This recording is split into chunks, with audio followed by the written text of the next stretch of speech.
So good evening, everybody. Thank you very much for joining it. This is third in the session where we're going to speak about the relevance of option for cash flow hedging program. Thanks for joining. I'm Rahul Magan, working as a corporate treasurer in EXL. At the same time, I am also a treasury trainer for various firms across the world, predominantly in Asia, and also writing foreign exchange books. My first book, which is already in New York, and at the same time also a speaker for almost 26 global forum across the world. So today topic is options for cash flow hedging. In fact the topic is the relevance for option for cash flow hedging.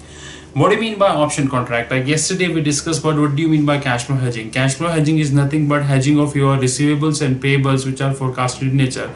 However, at the same time, as a corporate treasurer, you can divide your cash flow hedging into two parts. One is your financial cash flow hedging, second is the non-financial cash flow hedging. Financial cash flow hedging refers to wherein the underlying is already in the books, and the non-financial cash flow hedging refers to wherein underlying is yet to come in the book, which can be termed as a projected receivable or projected payable. Take a very simple example, again going back to our basics, that like take an example of Infosys, which is working as an IT company, information technology company, who is having forecasted source of revenue, a company who have almost average 7-year contracts and know that a client is long-term in nature and that money is going to hit the show. So basically they have to protect their exchange rate variability. They have to protect themselves from exchange rate variability over a period of time. For that, they are using various forms of cash flow hedging, and predominant of them is forward contract, option contracts, and swaps, and so on and so forth. Now, today we are going to speak predominantly on options. What do you mean by options contract?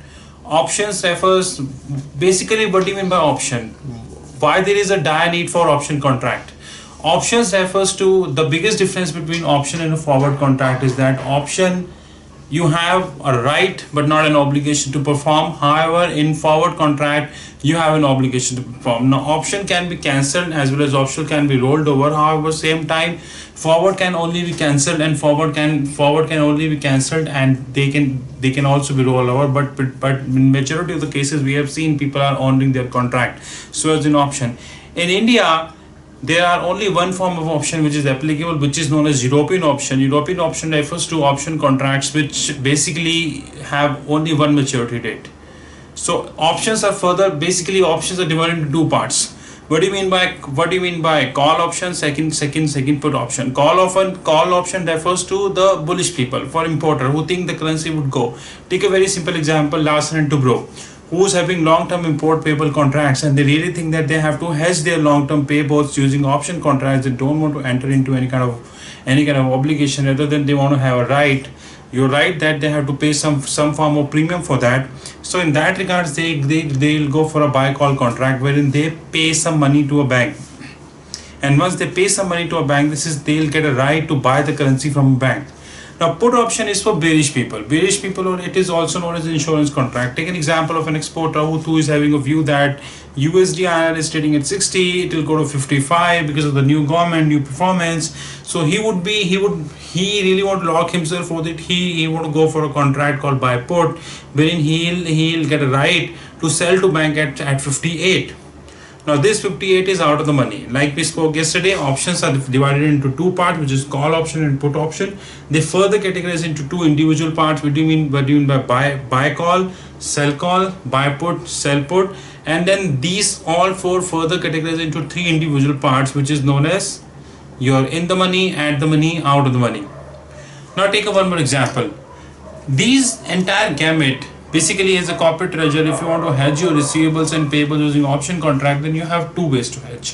One, you can hedge in the deliverable market. Deliverable market refers to the Indian market, which can also be termed as an onshore market. If you are a corporate treasurer in India, say Infosys, SCL, TCS, Wipro, then you are allowed to hedge using your option contracts only via European call, not via an American call, or not via an American option, because American option refers to wherein you can go to a bank and you can do the settlement at any moment of time.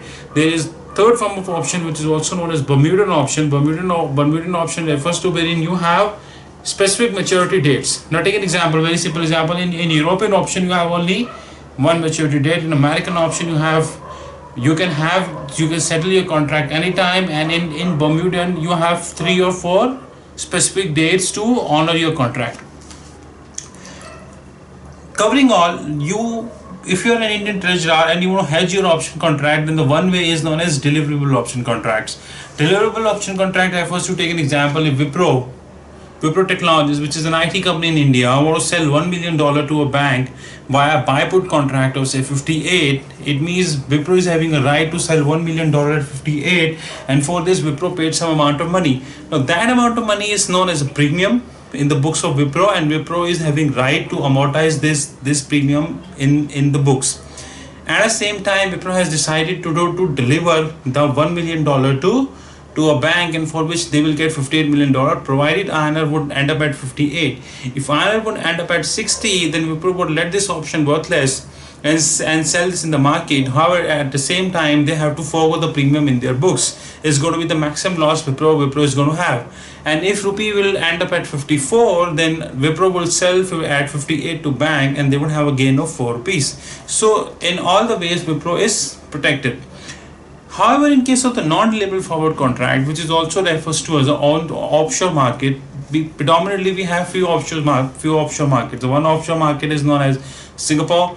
We all know Singapore is acting as a financial hub. At least we can say Singapore is acting as an Asian financial hub. You have Hong Kong, you have Australia. In Australia, you have Sydney and Melbourne. You have Japan, wherein you have Tokyo. You have Dubai. You have New York. You have London. So these are the offshore markets where you can go and you can hedge your receivables and payables using non-deliverable option contract. Computation methodology remains intact. However, in this there is nothing to deliver to a party rather than the net is going to be settled. So this is known as non-deliverable forward contract. Non-deliverable option contract, wherein there is nothing to deliver. However, you still have a right, but not an obligation to act on your contract, and you can basically go and do the net settlement. These all form of option contracts. Valuation is done via Black-Scholes, and we all know that Black-Scholes is one of the obsolete financial model we have. We have seen in year 2008 when most of we have seen in year 2008 when majority of the contracts were priced by Black-Scholes, and what would happen. This is in history now. So in nutshell, I would like to conclude that option contracts is predominantly divided into two parts. One is the call option, second is the put option. Call and put is further categorized into two parts: buy call and sell call. Put is further divided into two parts: buy put and sell put.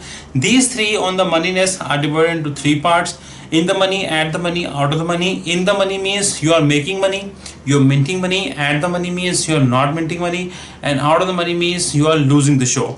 However, they further divided into two parts. Once you are booking it, it means the strike price. Strike price is the price at which you are locking in the option contract, which is at the money forward or at the money spot. Take a simple example. If today you are booking a 1 year forward contract and today's spot turned out to be 65 and a 1 year premium turning out to be 5, in that sense you have to take a call whether you want a strike rate of 70, which is at the money forward 1 year, or you want a strike rate of 65, which is at the money spot. Your premium or the moneyness of the contract will depend upon that. The entire gamut is can be further hedged in the deliverable market. Deliverable market refers to market like in India, wherein you are located, which is onshore market, or it can be hedged via non-deliverable market, which is Singapore, Hong Kong, London, New York, Japan, Australian specifically Sydney and Melbourne, and so on and so forth. Now I'm again specifying the fact that the premium which you are paying on option contract for a longer dated option contract is a lot to amortize. There is nothing like that you cannot amortize. For example, if you're taking a 1 year contract of say today's spot is turning 65, you're taking 1 year USD INR at 70 by paying $120,000, and you can amortize this $120,000 in your books by saying $10,000 per month. And if you cancel your contract, then the amount which you not paid, the amount which you paid is subject to non-amortization, and you can earn the premium. The last point to mention here is, as per the guidance by Reserve Bank of India, if you're acting as an Indian corporate treasurer, you cannot be a net receiver of the premium. It means you cannot do sell call wherein you'll get the money, and you cannot do a sell put wherein you get the money. However, once you're reversing your contract, then you can act as a net receiver of premium. Example, you did a buy put, now you want to cancel it. Once you do one buy put, then you enter into a sell put. Once you paid, then you will get it. If you do a buy call, then you paid. If you want to cancel it, then you will do a sell call. It will again cancel. The last one to mention here is USD INR buy put contract. It means I have a buy put on dollar. Somebody is having a sell call on INR. This is USD buy put contract. In nutshell, I would like to conclude that options is one of the important elements we have in the world of corporate finance, and we should hedge our receivables and payables using option contracts. It is not worthy or not, it's not suggestly, it's something which I would suggest that you should hedge your long-term receivable and payable via forward contract. You should hedge via option contracts. There are various pairs of option contracts like range forward, like seagulls, like straddles, triangles, which we're going to cover tomorrow. Then how you can create the various payoffs of option contract by having one put and sell call. Thank you very much for joining in. We are meeting again tomorrow, where we're going to speak specifically on the range forward contract. In the meantime, you're welcome to contact me 9899242978. It's an Indian number. Or you can contact me at rahulmagan8@gmail.com. Thanks for that.